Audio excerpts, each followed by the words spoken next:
Bon, l'une des plus grandes faiblesses de notre politique étrangère ces 25 dernières années a été, à mon avis, notre incapacité à déconstruire d'un côté les arguments, le narratif, le discours rwandais autour du conflit à l'est, dans l'est de la République démocratique du Congo, et de l'autre côté, notre incapacité à construire ou encore à faire valoir notre propre narratif autour de cette question. Et je pense que la visite de Macron devrait servir de tribune, parce que les caméras du monde étaient braquées vers la République démocratique du Congo. Sa visite devrait servir de tribune pour faire valoir, pour faire entendre au monde entier notre position officielle par rapport à cette guerre. Malheureusement, et je dis bien malheureusement, nous n'avons pas été en mesure de le faire de façon assez claire et nette.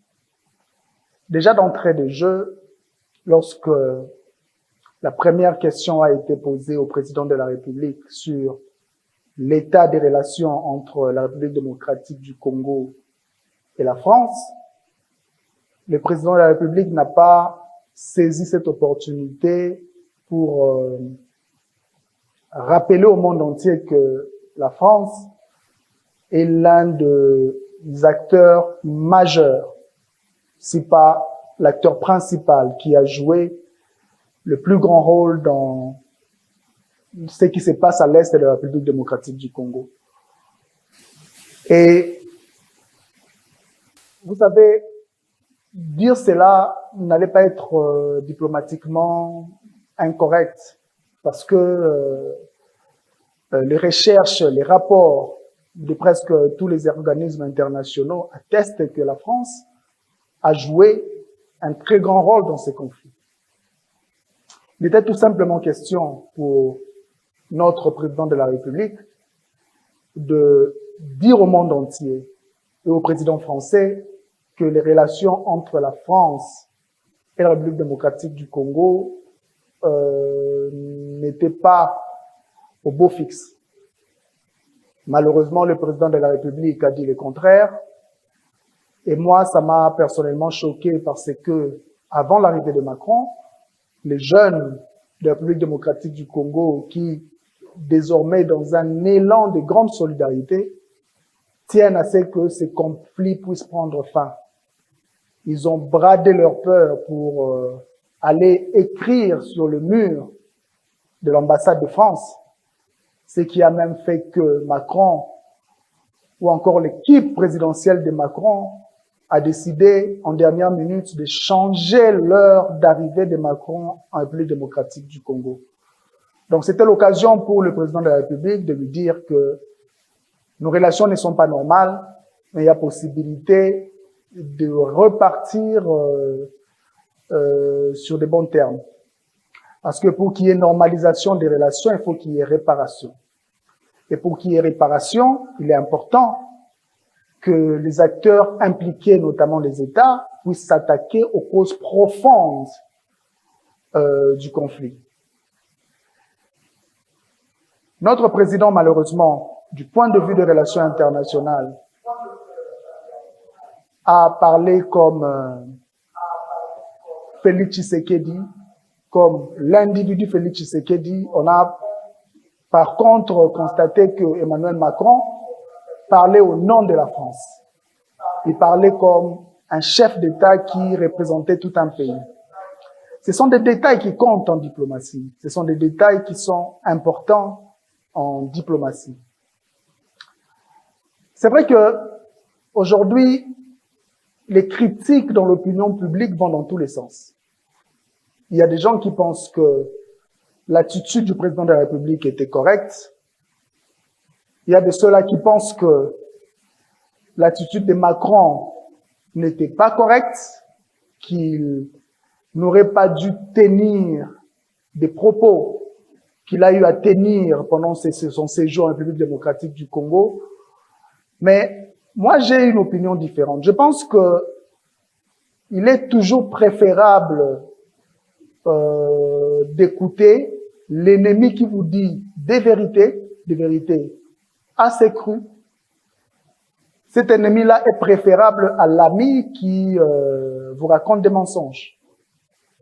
Et les propos de Macron sur notre incapacité à mettre un terme à la guerre de l'Est, même si, comme je l'ai dit, il est vrai que la France y a joué un grand rôle, devrait, je crois, être une occasion, une opportunité pour nous de faire une autocritique, une auto-évaluation, de nous regarder dans les miroirs pour questionner ce qui n'a pas marché. Pourquoi est-ce qu'un État aussi grand, aussi riche, aussi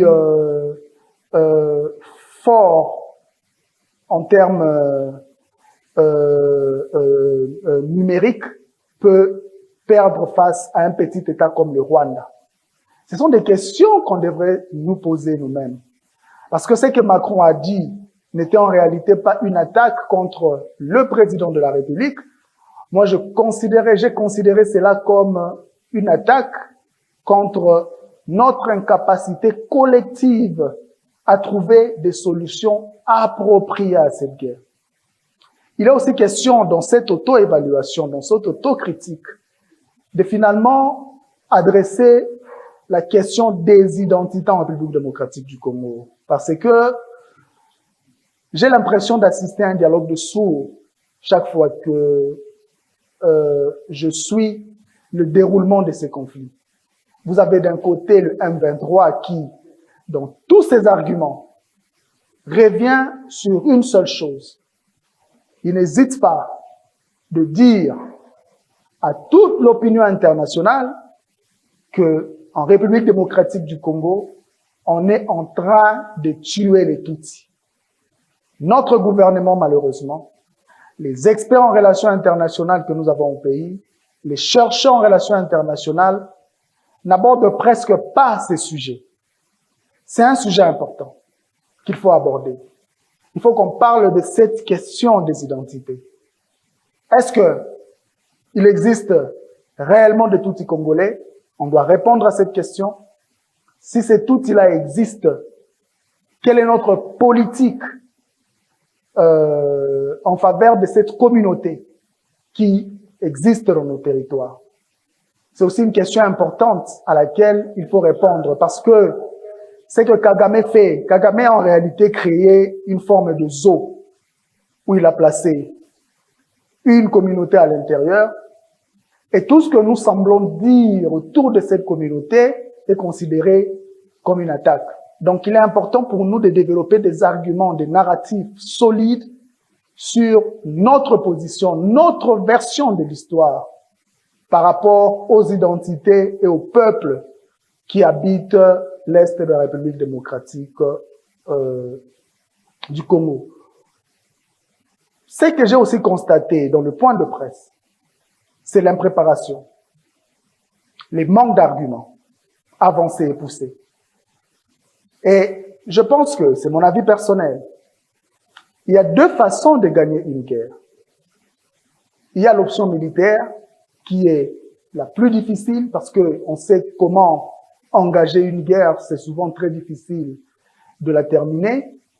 Mais il y a aussi l'option d'investir dans le long terme, c'est-à-dire préparer une génération de nouveaux Congolais qui seront en mesure d'analyser cette question de façon rationnelle. Tellement rationnelle qu'ils seront en mesure de produire des arguments qui vont protéger et faire valoir les thèses de la République démocratique du Congo. Aujourd'hui, je vous donne un exemple. Si vous décidez de prendre un jeune Rwandais de 18 ans et un jeune Congolais de 18 ans pour qu'ils puissent débattre cette question de la guerre dans l'Est de la République démocratique du Congo, je suppose que le jeune Rwandais de 18 ans aura beaucoup plus d'arguments que le jeune Congolais. Pourquoi? Parce que nous avons une guerre qui continue, qui a commencé il y a plus de 25 ans, qui a coûté la mort à plus de 10 millions de Congolais. Mais est-ce qu'on a même eu le temps d'inscrire cette guerre-là dans le cursus scolaire? Est-ce qu'on enseigne cela à nos enfants? Est-ce qu'on leur raconte notre version?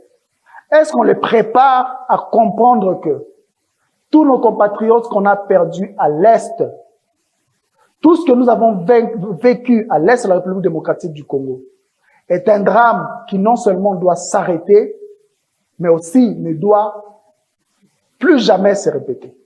Aussi longtemps que nous n'investissons pas dans le long terme, nous n'allons pas élever une génération de jeunes Congolais qui seront en mesure de défendre la patrie comme il faut. Parce qu'aujourd'hui, lorsqu'on parle de patriotisme, vous savez, beaucoup de gens ne comprennent pas ce qu'est le patriotisme. Le patriotisme, c'est l'amour de la patrie. Donc, quand on parle de la patrie, il ne faut pas s'attendre automatiquement à ce que un Congolais qui vit à Tchela puisse aimer le territoire de Rutshuru, par exemple. Pourquoi? Parce que le territoire pour l'enfant qui est né à Tchela, en réalité, c'est Tchela. Ce n'est pas le Rutshuru.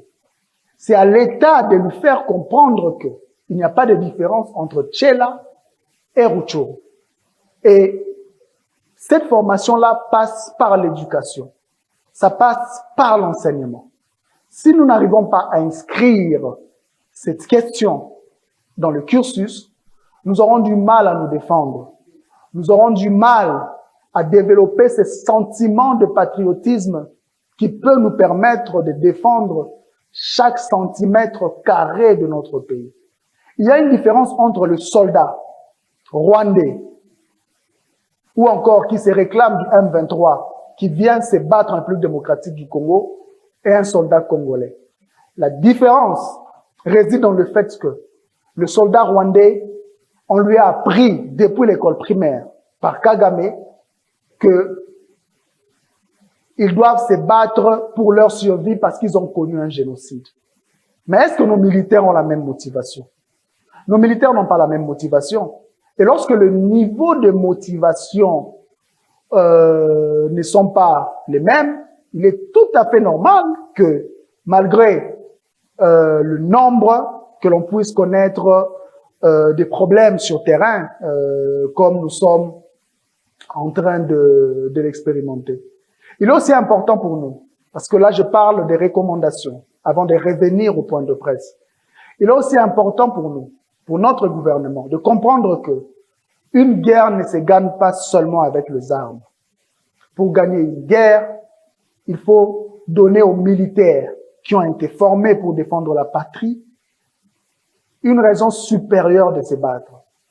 Quelle est cette raison? Aujourd'hui, si je vous pose la question, je peux défier tout Congolais qui nous suit de me citer 10 soldats, 10 militaires congolais qui sont morts pour défendre la patrie depuis le début de cette guerre, je n'en trouverai pas. Vous ne serez pas en mesure de me citer 10 militaires martyrs qui sont morts. Et les militaires qui sont au front, c'est vrai qu'ils sont mal rémunérés, c'est vrai que nous connaissons parfois des problèmes liés à la logistique, mais un militaire au front qui voit que, qui constate que lorsqu'un autre militaire meurt pendant cette guerre, l'État lui rend des honneurs nécessaires. L'État le déclare martyr. L'État inscrit son nom dans les annales des gens qui sont morts pour la patrie. Je crois que les militaires vivants se battront avec une autre forme de motivation. C'est important. Aujourd'hui, nos militaires meurent comme des inconnus. On ne les connaît pas, on ne connaît pas leur nom. Il n'y a pas de cérémonie pour eux. C'est pour cette raison que le niveau de motivation pour défendre la patrie n'est pas aussi assez élevé. Donc, dans un contexte général, je pense qu'il faut considérer la visite de Macron. C'est vrai, malgré toutes les erreurs qui ont été commises, cette visite doit nous servir de point de départ d'une autocritique, d'une auto-évaluation sérieuse, d'abord par rapport à nous-mêmes. La vérité est que nous n'avons pas été en mesure de restaurer notre souveraineté depuis 1994. La France est-elle responsable? Oui. Mais ce sont les compatriotes congolais qui meurent. Il n'existe aucun mécanisme aujourd'hui pour que la République démocratique du Congo fasse sanctionner la France par rapport à son rôle dans ce qui s'est passé en 1994. Ce qui nous reste à faire aujourd'hui, et c'est le plus important, c'est trouver des moyens, réunir des idées, nous concerter pour que nous puissions non seulement développer un discours, un narratif unique que chaque Congolais devrait mémoriser ou réciter par cœur, mais aussi créer autour du drapeau cette unité-là, cette détermination-là qui nous permettra de vaincre l'ennemi. Je l'ai dit le samedi passé dans une marche organisée contre l'agression rwandaise, que le peuple est déterminé à soutenir notre armée, le peuple est déterminé à soutenir nos dirigeants pour que cette guerre puisse prendre fin. Mais nous voulons aussi voir le sérieux de la part de nos dirigeants. Un État en guerre adopte une attitude de guerre.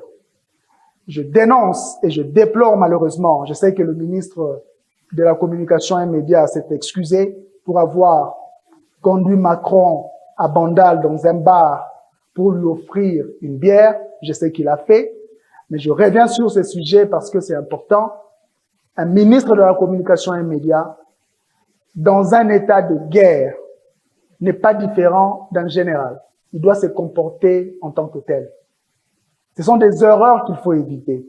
Parce que si nous ne donnons pas au monde entier l'impression que nous sommes en guerre, si nous ne donnons pas au monde entier l'impression que nous sommes en deuil, ils ne nous prendront jamais au sérieux, ils ne viendront pas à notre secours et les ennemis de la République démocratique du Congo vont continuer à se moquer de nous. La visite de Macron a été ce qu'elle était et je tiens à rappeler à nos autorités une fois de plus qu'il est important d'aborder la question des relations internationales et de la diplomatie de notre pays avec beaucoup de sérieux. La diplomatie n'accepte pas de tâtonnement. La diplomatie n'accepte pas d'improvisation. Parce que lorsqu'on parle des relations entre États, le thème le plus important, le concept le plus important, c'est le concept de survie. Les États existent d'abord pour survivre. Et la guerre dans l'Est de la République démocratique du Congo est une guerre dangereuse parce que elle est en train de remettre en cause notre existence. La question, elle est existentielle. On ne doit pas, on ne peut pas blaguer avec cette question. On doit l'aborder, on doit l'analyser, on doit l'évaluer, on doit l'approcher avec le plus grand sérieux possible. Donc, voilà en quelques mots ce que j'avais à dire par rapport à la visite de Macron en République démocratique du Congo. Nous aurons plusieurs autres occasions pour faire valoir notre narratif. Il est donc important pour nous de nous préparer en conséquence pour faire valoir ce narratif. Et il est aussi important, j'insiste là-dessus, de se dire que gagner la guerre, c'est vrai que nous voulons que cette guerre puisse prendre fin demain, mais il faut aussi investir dans le long terme. Apprenons à nos enfants, c'est que cette guerre, c'est qu'il en est. Nous avons besoin de notre propre narratif, notre propre version des faits. Ça va beaucoup nous aider.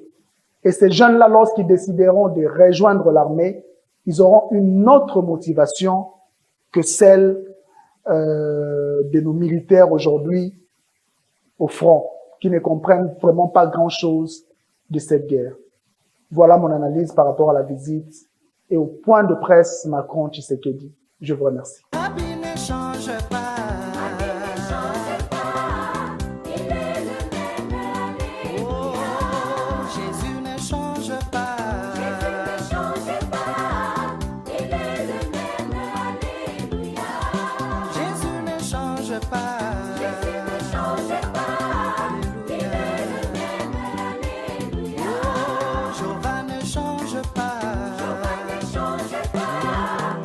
Qu'est-ce que je retenu de cet échange? C'est d'abord ce paternalisme qui caractérise les présidents français, vis-à-vis des présidents congolais.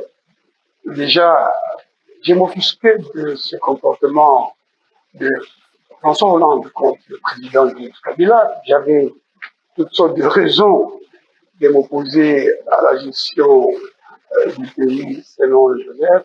J'étais victime de cette gestion, l'église détruite, la maison incendiée, forcé à l'exil, élection gagnée mais empêché de siéger à l'Assemblée.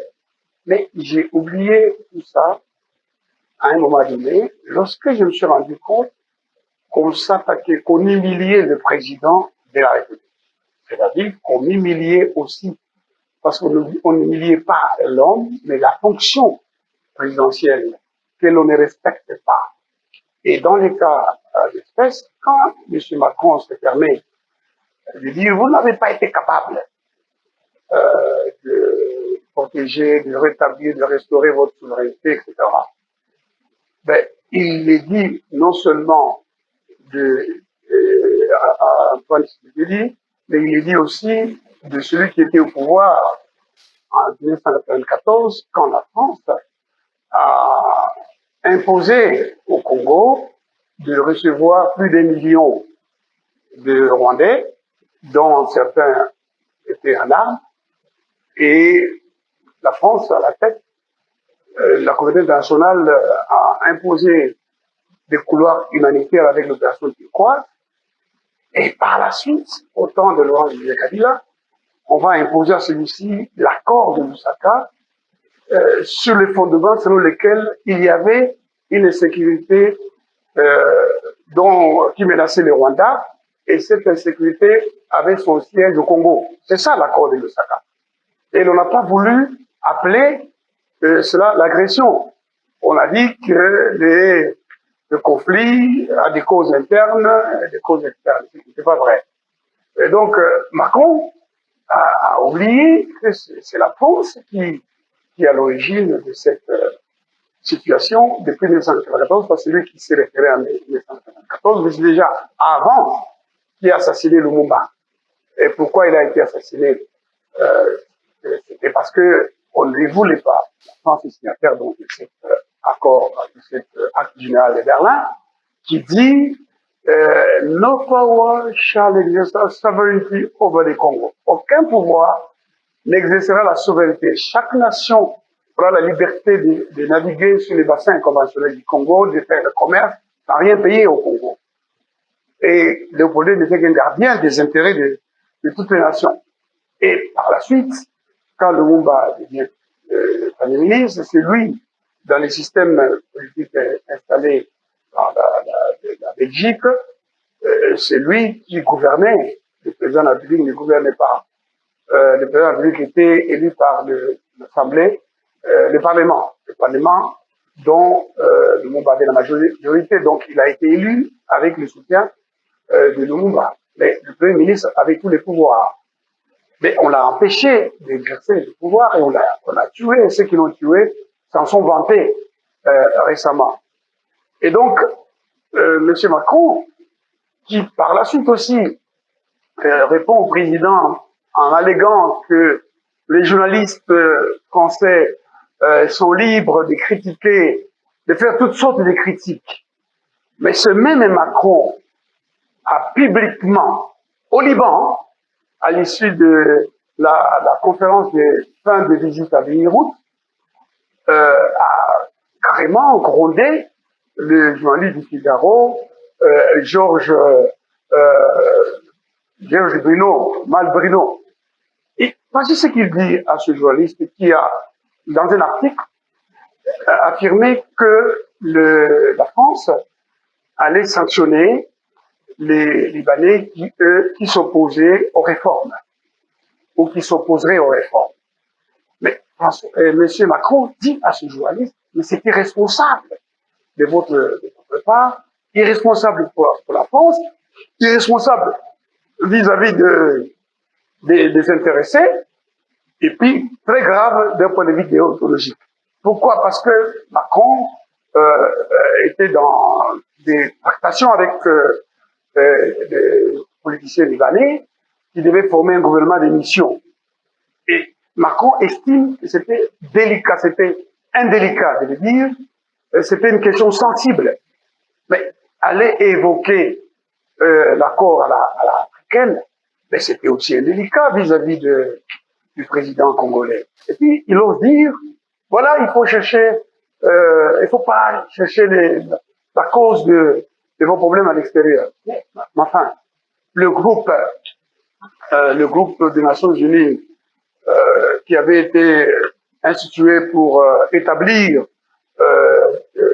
si vous voulez, ce qui s'est pesé pour exploiter illégalement les ressources. Dans la dénomme de son rapport, ce groupe a dit clairement que parmi ceux qui exploitaient, il y avait le Rwanda, et le RCD n'était qu'une création du Rwanda qui dépendait, donc le RCD qui dépendait financièrement, politiquement, militairement du Rwanda. Et le RCD s'est mué en CNDP, je crois, et puis en M23.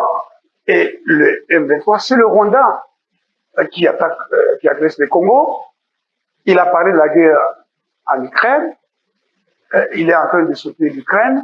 Il est en train de donner les armes à l'Ukraine. Il est en train de condamner l'agression. Mais il ne donne pas l'agression du Congo par le Rwanda sous l'espèce de M23 et l'espèce de toutes les autres tous les autres groupes armés. Et donc, en ce qui me concerne, moi, j'ai trouvé que le président de la République a eu un courage qu'il faut relever en lui disant qu'il faut nous regarder avec respect, il faut nous respecter. Les Africains dont vous parlez, ils ne cessent de vous dire que le pays est agressé, mais vous regardez ailleurs, vous ne le dites pas. Et donc, voilà, moi, ce que je peux dire. Et j'utilise cette occasion pour saluer le président Kony, qui est venu nous rendre visite, qui a été candidat président de la République comme moi, et qui s'est exprimé librement. La chaîne Église de la Gombe de télévision vise le changement des mentalités par l'éducation civique, mais aussi le changement des cœurs par la prédication de l'Évangile. Sur l'aspect éducation civique, tous ceux qui ont une opinion politique sont les bienvenus. J'ose penser que prochainement nous recevrons notre ami Noël Chani avec son leitmotiv des pères et des mères pour qu'il s'exprime. Mais j'invite tous les hommes politiques à venir s'exprimer ici librement, donner leurs opinions. J'invite les prédicateurs à venir pour donner leur prédication ici librement et apprendre. M. Sekoukouni va certainement nous faire bientôt une thèse de doctorat en relations internationales, et donc il s'est exprimé non pas seulement comme un politicien, mais aussi comme un internationaliste. Master, licence, master, il les a déjà, et bientôt il sera, je l'espère, à la faculté de sciences politiques et administratives de l'UPenn au département de la Sainte Nation pour faire sa thèse. Voilà, mesdames et messieurs, ce que je pouvais dire de cet échange au cours duquel le président de la République a remis M. Macron à sa place, et il faut que nous, les peuples congolais, nous faisions comme les Américains le font. Ils s'interdisent de critiquer le président américain à l'étranger. Nous aussi, nous devons par moments faire taire nos dissensions légitimes, nos oppositions légitimes, lorsqu'il s'agit, n'est-ce pas, de défendre notre dignité et l'institution président de la République. Le président Kikouni a dit ici, moi je ne l'ai pas lu encore, que le ministre de l'Information s'est excusé ou se serait excusé d'avoir amené Macron à Bandal dans un débit de boisson. Eh bien, beaucoup de Français, j'en ai suivi un qui a dit que c'est la fonction président de la France qui était interabaissé, mais aussi c'était indélicat pour le président d'aller dans des boissons, faire la fête, alors que le pays qu'il visite est agressé. Je ne vois pas Macron en Ukraine refuser de condamner la Russie comme il a refusé de condamner le Rwanda, et puis ensuite aller dans un délit de boisson comme il l'a fait. Donc c'est bien si le ministre s'est excusé, c'est déjà bien, mais ce qui a été fait n'était pas bien pour les Congolais, n'était pas une bonne attitude vis-à-vis d'un peuple qui, Macron l'a dit aussi, qui a perdu plus d'hommes dans cette occupation, dans cette guerre dont le Rwanda, et même l'Ouganda, et même le Burundi ont été des proxys, en anglais, c'est-à-dire des procurateurs, c'est-à-dire des gens qu'on utilise pour faire du Congo un non-État, pour rendre le pays non gouvernable, pour affaiblir l'autorité de l'État sur une grande partie du pays qui contient les minerais, les ressources minérales recherchées dans les mondes, et qui sont exploitées sans que le Congo en gagne quoi que ce soit. Et ceux qui exploitent, ce sont des multinationales françaises, britanniques, canadiennes, belges, américaines et autres. Donc, ce sont ces pays qui nous font la guerre. C'est pour ça que Macron, qui fait de promouvoir la candidature d'une Rwandaise, d'un pays, le Rwanda, qui a rejeté les Français pour diriger la francophonie contre un pays francophone reconnu comme étant plus grand en termes de nombre de personnes qui parlent en français. Donc nous sommes agressés, nous les Congolais, par tous ces pays-là, y compris la France, à travers le Rwanda, M. Macron, pour les intérêts de la France. Des intérêts exploités au détriment des Congolais, au détriment des Congolais qui sont déplacés dans leur propre pays pour être remplacés par des Rwandais, pour faire croire un jour, n'est-ce pas, à l'autodétermination d'une population rwandaise Congo, dont M. Kagame a dit lui-même récemment que ce sont les Belges qui ont amené des populations qui s'expriment qui parlent en Kinyarwanda, des populations d'origine rwandaise. C'est Kagame qui le dit, et qui se réfère à l'histoire, pour dire comment ces Rwandais ont été amenés ici par l'immigration Banyarwanda. Les gens oublient l'histoire, et à la table ronde de Bruxelles, il était dit que ces gens pouvaient concourir aux élections uniquement au niveau de députés. Et puis, l'ONU a publié un document en Kinyarwanda et en français disant à ceux qui étaient à Katobo, à Moulenge et autres, en disant vous êtes des réfugiés ici, vous n'avez pas à vous mêler des politiques. Donc, voilà ce que je pouvais dire. Je vous remercie.